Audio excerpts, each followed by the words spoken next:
hay en todos los lugares personas que piensan con sus cabezas. En el Partido Comunista Español también, como José Semprún o como Fernando Claudín u otros, pensaban con sus propias cabezas y que han sido excluidos durante unos procesos ignobles y que se sigue esperando la rehabilitación. Y el señor Carrillo no ha contestado esta pregunta. Separando en este caso a Fernando Claudín, que es otro tipo de persona. Uno de los momentos de mayor tensión del Partido Comunista de España durante la década de los 60 fue la expulsión del partido de don Fernando Claudín y don Jorge Semprún Maura por la dirección que ya encabezaba don Santiago Carrillo.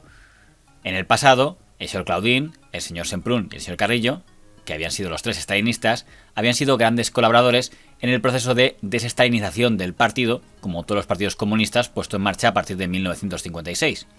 Sin embargo, en los años 60 chocaron cuando el señor Semprún y el señor Claudín plantean un ideario según el cual la revolución como método para llegar al poder ya no tiene sentido, aparte de criticar algunos métodos por parte de la dirección.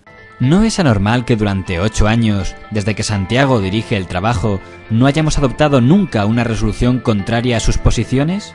Y porque consideran que al haberse formado una clase media en España a raíz de la generación siguiente a la Guerra Civil Española, no va a haber apoyo suficiente para lograr una revolución en sí en España, y por tanto que el método para que el Partido Comunista de España llegue al poder pasa por llegar a acuerdos con otras formaciones políticas, incluyendo algunas que tuvieran un ideario capitalista. El planteamiento del señor Claudín y el señor Semprún fue evaluado por el Comité Central del Partido Comunista, que finalmente resolvió expulsar tanto al señor Semprún como al señor Claudín.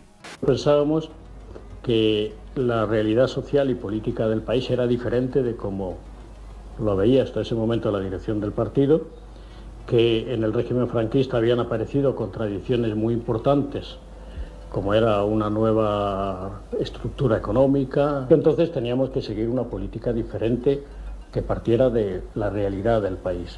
Nos opusimos a esos planteamientos porque pensábamos que el Partido Comunista no podía subirse al tren de la liberalización, para el que además no nos daban billete, que teníamos que seguir trabajando para provocar un cambio profundamente democrático, una ruptura en nuestro país.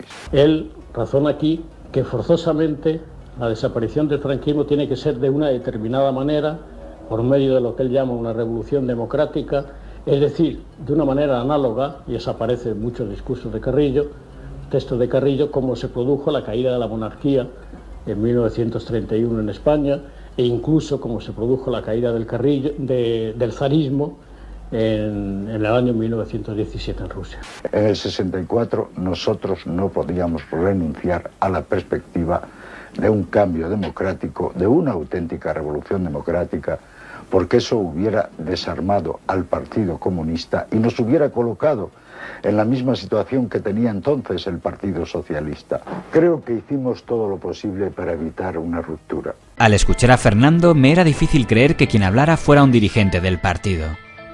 Oyendo a Fernando, me parece escuchar la quejumbrosa peroración de un dirigente socialdemócrata proponiendo la paz social, la resignación y el sometimiento. ¿Para eso hemos luchado? ¿Hicimos la lucha para renegar ahora a mendigarles a las oligarquías un puesto al sol, ofreciéndoles nuestros servicios como oposición domesticada? No, Fernando, no iremos al pantano. Ningún comunista puede referirse con tanto desprecio a la clase obrera. Fernando y Federico son intelectuales con cabeza de chorlito. Ante la declaración expresa de Fernando Claudín y Federico Sánchez de que no pueden aplicar una política con la que no están de acuerdo, lo que constituye una evidente infracción a los estatutos de nuestro partido, se hace de todo punto imposible su trabajo en el comité ejecutivo. Fernando Claudín y Federico Sánchez niegan la lucha de clases. Yo no sé si para Claudín la vida y la sangre de nuestros camaradas cuenta. Sus posiciones, objetivamente, ayudan al enemigo. No podemos decir que Fraga les pague, aún. Yo propuse a Claudín que siguiera en sus puestos, aceptando la decisión de la mayoría, y si dentro de 2, 3, 4 años resulta que él tenía razón, se hallaría en una situación favorable para conseguir lo que en ese momento no podía conseguir. Carrillo habla de la ley de la mayoría, pero la ley de la mayoría desde su punto de vista es que los minoritarios no solamente se sometan a la mayoría, sino que se callen, además. Creo que en aquel momento, si hubiéramos aceptado las tesis de Claudín, el partido hubiese desaparecido prácticamente. En realidad Carrillo siempre ha pensado que tenía razón, no en este momento, sino antes y después.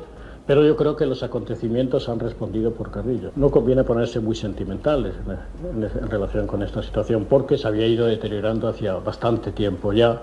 Las relaciones políticas y de amistad se habían ido enfriando, y la verdad es que en conflictos de esta índole, toda la historia de Carrillo lo demuestra, Carrillo no es nada sentimental. Hay que decir que la gran mayoría del Comité Central del Partido Comunista de España estuvo del lado del señor Carrillo y en contra de los señores Claudín y Semprún.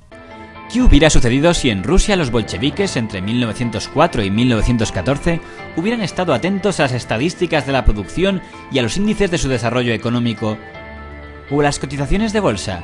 No hubieran realizado su gran revolución.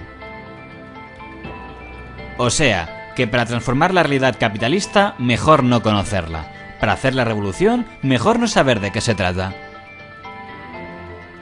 Estoy a favor de la resolución contra Fernando Claudín y Federico Sánchez.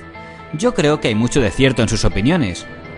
Una prueba concluyente de esa fuerza del capitalismo es que ha sido capaz de generar en la cabeza de camaradas como Fernando Claudín y Federico Sánchez ideas como las expuestas. Creo que piensan así porque creen que es lo mejor para el partido. Hay otras posibilidades, pero de momento me niego a admitirlas.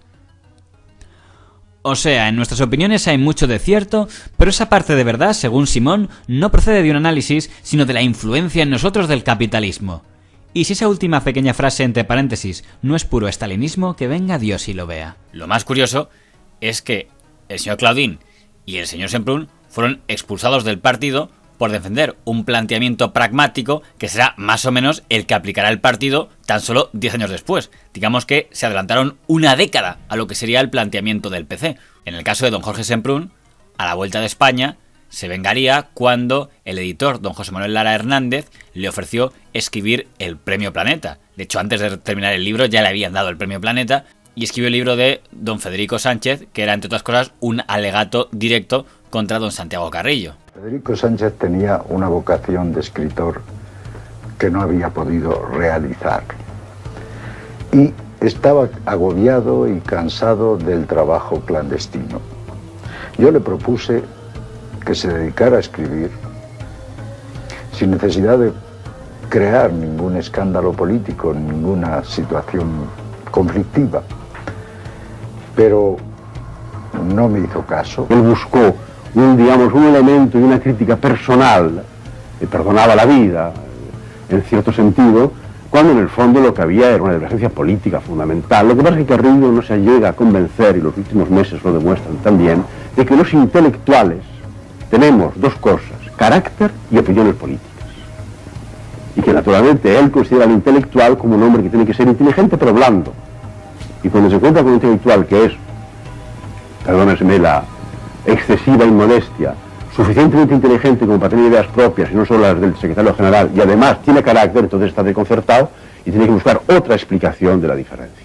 Y en todos los lugares, personas que piensan con sus cabezas. En el Partido Comunista Español también, como José Semprún u otros, pensaban con sus propias cabezas y que han sido excluidos durante unos procesos ignobles y que se sigue esperando la rehabilitación. Y el señor Carrillo no ha contestado esta pregunta.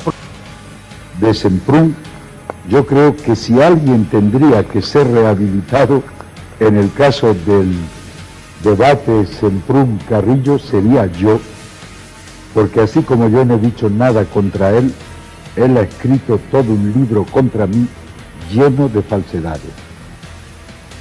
Al mismo tiempo... Por lo tanto, usted lo ha leído. Tuve mucho tiempo sin leerlo y no leo ese género de literatura en general. El Partido Comunista de España esperaba que las elecciones del 15 de junio de 1967, las elecciones a las Cortes que harían la Constitución española, las autodenominadas Cortes Constituyentes, serían la primera fuerza de la izquierda. Y se encontró con que el Partido Socialista Obrero Español de don Felipe González sacó 3 millones de votos más que él. El PC siempre reprochó que mientras ellos combatían a la dictadura, según ellos, el PSOE se limitaba a esperar a que Franco muriera para después heredar el poder.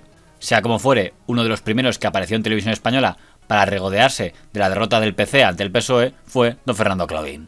¿Cómo se puede interpretar que en las elecciones del 77 el PC no tenga un resultado electoral proporcional a la fuerza política que había tenido en el exilio? No solamente en el exilio, sino en el interior del país.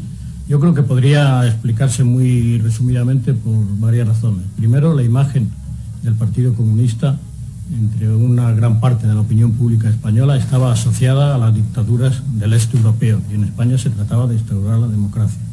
En segundo lugar, el grupo dirigente del Partido Comunista, Pasionaria, Carrillo y otros, daban la imagen de un grupo asociado a la guerra civil, y de lo que se trataba precisamente era de superar esa guerra civil y relegarla al olvido. Pues también había la idea de que el Partido Comunista no era muy democrático, era combativo pero no muy democrático. En contraste con eso, el Partido Socialista tenía tras él una gran tradición histórica a lo largo de la cual su credibilidad democrática nunca había sido puesta en duda, y tenía un equipo joven que conocía mejor la realidad del país